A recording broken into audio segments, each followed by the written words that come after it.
Gaano na nga ba kamalma ang korupsyon sa Pilipinas? Sa gitna ng mga kalye, may mga tao na nagpoprotesta upang ipahayag ang kanilang pagkadismaya. Isang mapagpalang araw sa inyong lahat dyan mga katrapaps. Good morning sa tanan mga Bisaya o mga dagkong Bisaya dra, especially driya sa mua sa Tagum City. Maayong buntag sa tanan mga Tagumenyo. So ngayon ay papunta tayo sa Roast Bake Shop kasi gusto kong bumili ng pandesal. Kasi ang sarap talagang magpandesal kasama ng kape. Sausaw sa kape kapag umaga. So tara! Sa pagising ko sa umaga, matay ulang-ulang na mamagaliwanagan. Tuluyan ba naglaho na?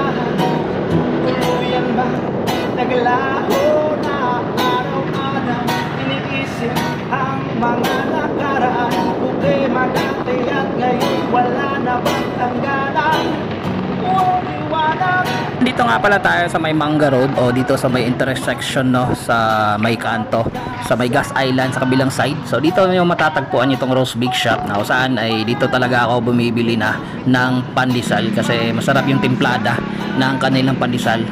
So shoutout nga pala dito sa Roast Bake Shop sa mga tindera nila at sa mga empleyado nila dito. So good job sa nilang mga timplada dito kasi masarap. Kaya dito ako bumibili talaga. Dati doon ako sa malapit sa amin bumibili ng pandesal. Kaso nga lang nagbago yung timplada. Parang hindi ko na gusto. So again, maayong buntag sa tanan mga katrapaps. Welcome kayo dito sa aking vlog, sa aking mga simpleng raw moto vlogging dito. At saka shoutout sa mga solid nating followers. So nasa comment section yung mga solid nating followers, sa mga magko-comment dito. At pakisuporta na lang din sa kanila. And also sa aking YouTube channel, sa mga solid natin na subscriber, shoutout sa inyo at dagang salamat sa kanunay na suporta. At syempre sa mga hindi pa naka-follow sa akin, baka gusto nyo ako i-follow din dito sa aking Facebook page. And also pakivisit din sa aking YouTube channel mga amigo mga amiga. Ayan, malapit na din yung araw ng mga patay. Ano ba yung mga preparation nyo? At saka dumala ba kayo sa mga mahal nyo sa buhay doon sa kanilang mga puntod sa sementeryo? And also mukhang sa tingin ko matatapos na itong araw ng patay o lilipas na lang itong araw ng mga patay, wala pa ring napapanagot sa malaking korupsyon na nangyayari ngayon sa ating bansa. Gaano na nga ba kamalma ang korupsyon sa Pilipinas? Sa gitna ng mga kalye, may mga tao na nagpoprotesta upang ipahayag ang kanilang pagkadismaya. Yung mga dambuhalang buhaya ay malaya pa rin at ni isa man lang sa kanila ay walang isa na failan ng kaso. Para sa isang mas malinis na gobyerno, habang ang mga ulat ng katiwalian ay patuloy na umuusbong. Para sa graft and corruption or sa mga nangyaring malaking corruption dito sa Pilipinas. Marami sa atin ang nagtatanong kung kailan matatapos ang ganitong sistema. Sa kabila ng mga hamon, may pag-asa pa rin sa mga taong handang lumaban para sa katotohanan. Ewan ko na lang sa sistema, sa bulok na sistema sa Pilipinas, sa administrasyon na ito ngayon. At ikaw na bilang Pilipino, ano ang masasabi mo sa nangyayari ngayon sa atin dito sa Pilipinas? So matindi na talaga yung corruption at hindi mo talaga alam kung meron bang hustisya o wala na mangyayari sa ganitong klaseng malaking issue. Matagal na kasi ito, hindi pa rin siya nagagawan ng tamang action. Na pwedeng puro investigations lang. Mr. President, baka susundod ka sa dinaanan ng tatay mo. Sinisigaw ng sambayan ng Pilipino.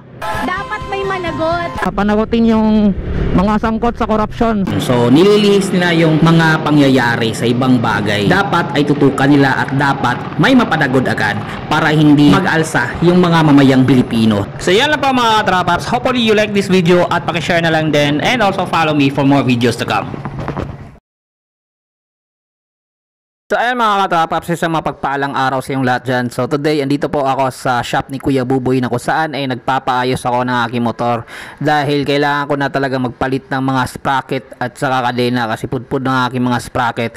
At needed talaga palitan din ng aking kadena. Tsaka magpapaayos din ako ng aking master kit sa brake. Kasi medyo sira na talaga, hindi na siya gumagana yung aking brake sa harapan. So ayan, kung naghahanap kayo ng ekspertong mekaniko at hindi nyo alam, andito po siya sa may Apocon Road dito sa Tagum City. Katabi lang po ng Rusi Warehouse. So siya po mostly ang aking pinapaayos ng aking motor kapag sira at wala akong tools na magagamit. So dito lang yan sa Buboy Shop. Ay, what's up mga katrapaps? Meron akong na-order or dumating na parcel. So, gamit na gamit talaga ito, especially sa mga mahilig mag-DIY. Kasi para sa akin, wala kasi akong enough na tools. So yung iba ay sira na. So try ko ito kung maganda bang gamitin ito. So i-unbox natin mga paps. So ito ay isang tools para sa pag-aayos ng motor mo or ng sasakyan mo. Gamit na gamit ito. So tingnan natin kung tama ba yung nasa box. So ayan, ito po yung pagkabalot. Pero goods na din kasi tools lang naman ito. So tingnan natin kasi mura lang naman ito pagkabili ko dahil naka-sale. So I don't know if it is good. So meron siyang bubble wrap ng konti. Ayan, sirain na lang natin para dire-diretso. So I'm sure sa mga mahilig mag-DIY, gamit na gamit ito. So ito yung nabili ko. Kasi wala akong ganito. Meron man akong mga luma dati pero hindi na siya sakto at saka hindi na siya swak sa paggagamitan.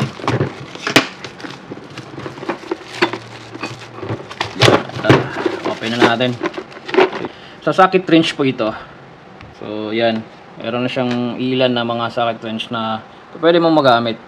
So hinahanap ko kasi dito is 17. So yun lang parang hinahanap ko kasi gamit na gamit yung 17 saka 14 at 16 sa akin.